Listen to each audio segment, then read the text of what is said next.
welcome to Supernova. Today we're going to make a game table.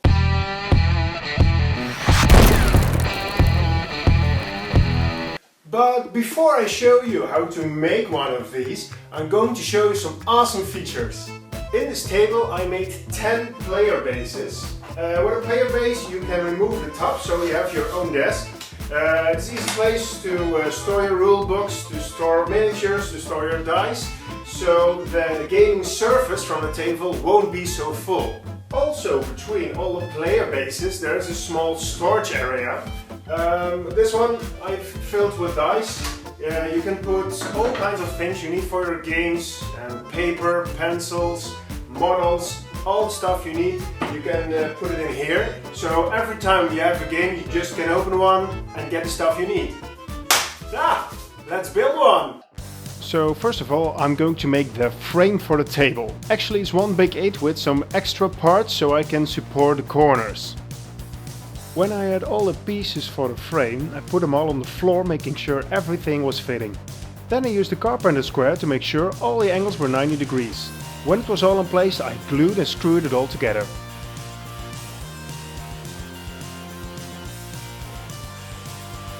For the legs, I glued 2 pieces of wood together.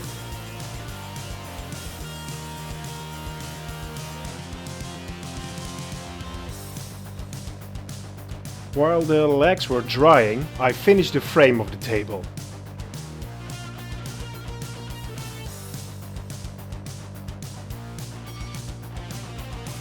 When the 2 pieces from the legs were dry, I cut it into pieces. The legs are 78 centimeters in length. This was a height I liked to use as a gaming table, but also as a workbench. Then I screwed the wheels under each leg.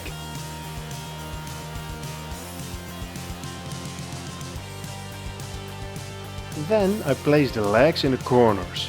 First I drilled a small hole where I wanted the screws to go. Then I changed to a countersink drill bit so the screws would sink into the wood. Then I applied the wood glue on the leg, put it in place and put the screws in.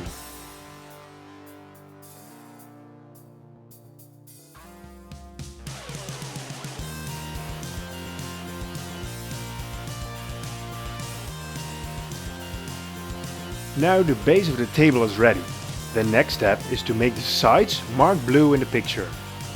In this simple drawing you can see the basic shape of the side of the table. For the first step I needed 2 200 cm pieces of wood.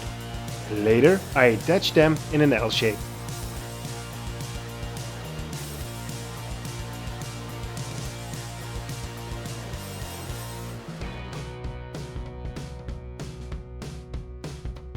The footage you are seeing now is from the smaller side of the table, but the process is exactly the same. First I applied wood glue on one side, then I put the other piece on top of it. With some clamps I made sure the wood wasn't going anywhere. To secure it all in place, I put in some 3 cm screws. The next step was making the boxes for the storage area you can see here in red and blue. When you are making storage boxes and player bases like these, it is important to find out how long a player base must be. All my player bases are 45 cm long. I figured out that a rulebook containing A4 size pages can fit perfectly in 35 cm when you open it. The rest of the space I divided equally for the storage boxes.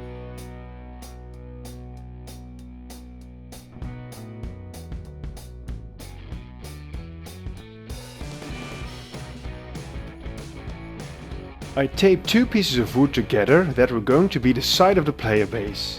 When I saw them, they will be exactly the same. When making the size of the player base, it is important to find a middle. Otherwise, when you open the player base, the 2 bottom pieces won't match. You also need to consider the thickness of your saw. My saw is 3 mm, so I marked the middle 1.5 mm lower than it actually is. Here I am attaching the 2 pieces together I just sawed. I am using an 8 mm hinge. I used a 1 mm drill to make a hole for the nails so the wood wouldn't split.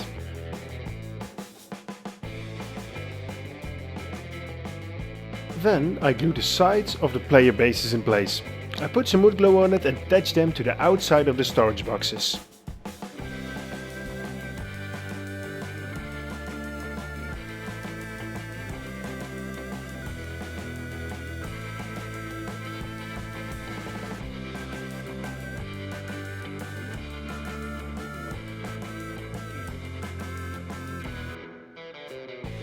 When it all dried, it was time for the top. First I drilled a hole with my 2mm drill. Then I used a countersink so the screws won't stick out. And last I used 2cm screws to put it all together. I wanted to make the edge 4cm higher than the gaming surface. This not only looks cool, but it also helps to keep all your game stuff like dices and models on your table. I took a piece of wood 4cm thick and I clamped it on the table. Then I clamped the side of the table on it, making sure it was exactly the same height. Then I drilled in every player base 3 holes, used the countersink and put the screws in.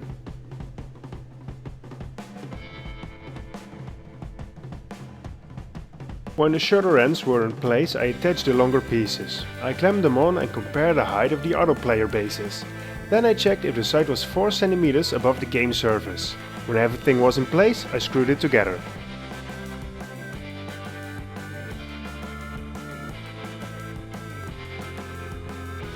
Before staining the table, I used a vacuum cleaner to get rid of all the dust. When the table was all clean, it was time for the stain. I used a large brush and painted in the same direction as the wood grain. This way you don't see any brush strokes.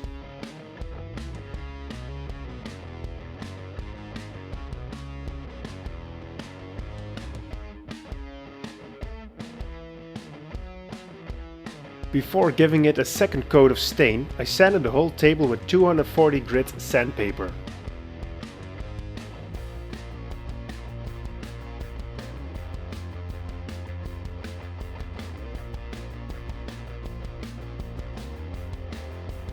I want to add some pieces of wood to the lids so they won't fall off.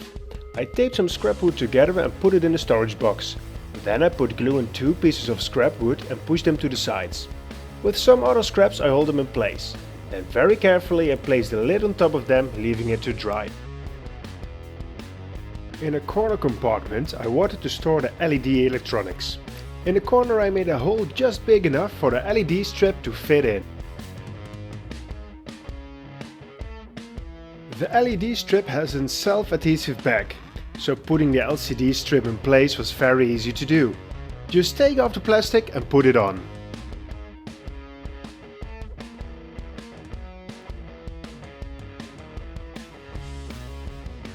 The final step of this project was making the top layer. So, when I'm not playing any games I can use this table as a workbench. I used 2 large sheets of wood to cover the whole table. Pieces of wood were used to support the sheets. This prevents the sheets from bending when I put my belt sander or miter saw on it. To protect my table even more, I added foam floor mats to every piece of wood that was going to touch the table. For gluing the foam, I used contact cement. I put it on both sides and waited for about 10 minutes before putting it together.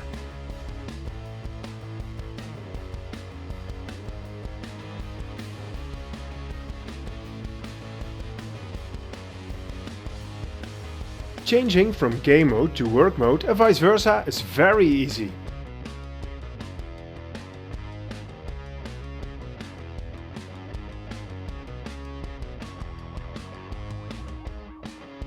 I really learned a lot by making this table, but if you have any tips for me or want to tell me something else, please leave a message in the comment section below. The comment section below. If you like my video, please leave a like, please subscribe, it really helps me and the channel out. Spread the happiness, have a wonderful day and see you next time.